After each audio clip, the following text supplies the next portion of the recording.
Hello everyone, welcome back to the channel, Vamos Español. In today's video, I'm going to be talking about estar, which is a verb that means to be in Spanish.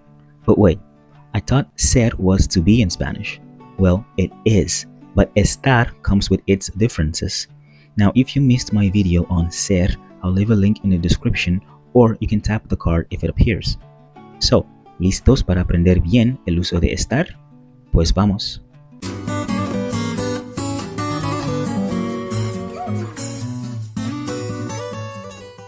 In my previous video on ser, I didn't completely break down everything on ser because to understand it better, we need to know that ser and estar talks about locations. But the question of when to use them for location has been a problem.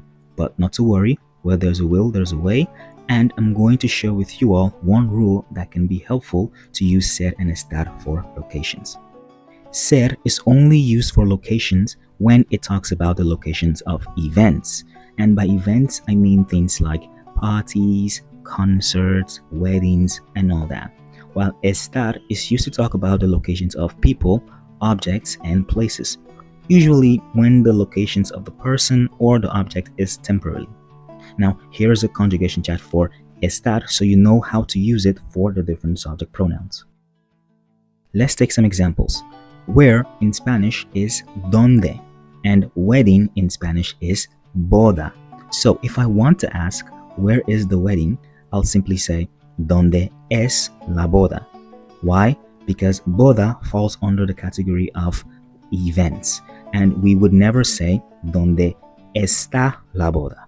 But if you want to ask or if you want to know the whereabouts of John, Sandra, or the pen, then we would use ¿Dónde está John? ¿Dónde está Sandra? Or ¿Dónde está la pluma? We're using está because John and Sandra, they're not events, they're people.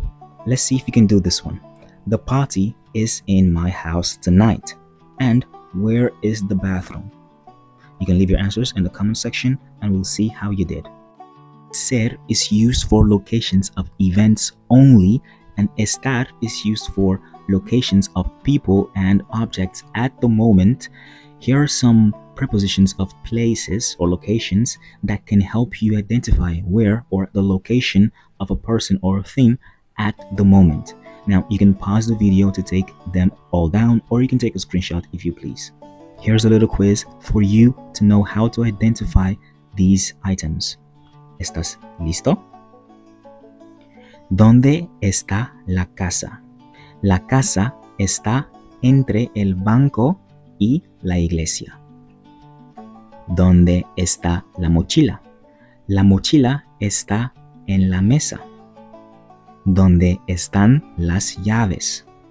Las llaves están lejos de la taza. Muy bien. Estar can also be used to talk about the mood and emotional states of people. Now, here's a list of common mood and states we can use in Spanish.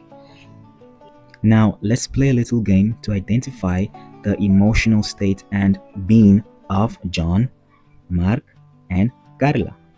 ¿Están listos? ¿Cómo está John?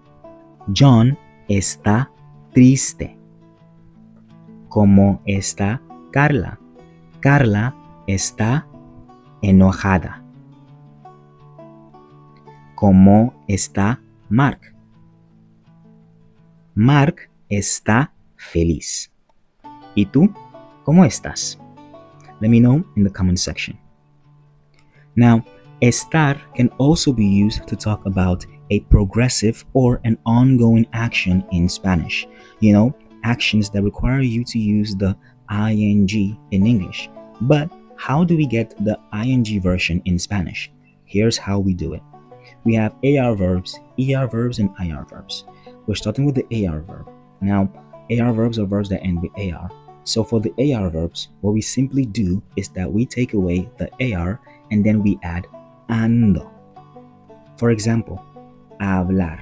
It ends with AR and it's to speak.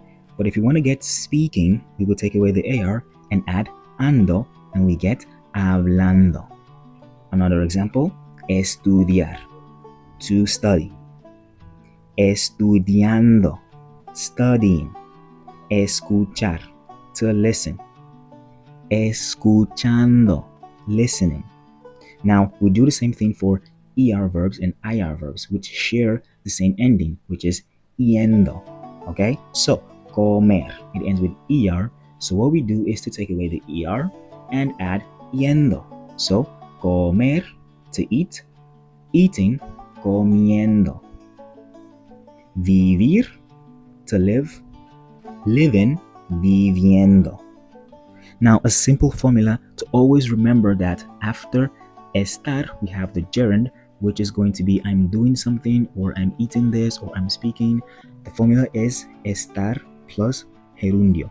Gerundio is just the gerund or the gerund, and it is the ing version in English, but in Spanish we say gerundio, and it is the ando and yendo version in Spanish. So estar plus gerundio, always use like that.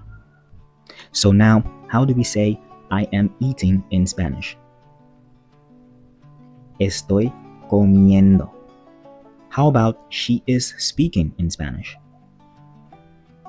Ella está hablando. And how about they are studying close to the table? Leave your answers in the comment section below. And that's it for the video today, guys. If you liked it, do me a favor, give it a thumbs up and subscribe so you can get more educative and fun videos like this. Nos vemos en el siguiente video. Cuídense mucho. Adiós.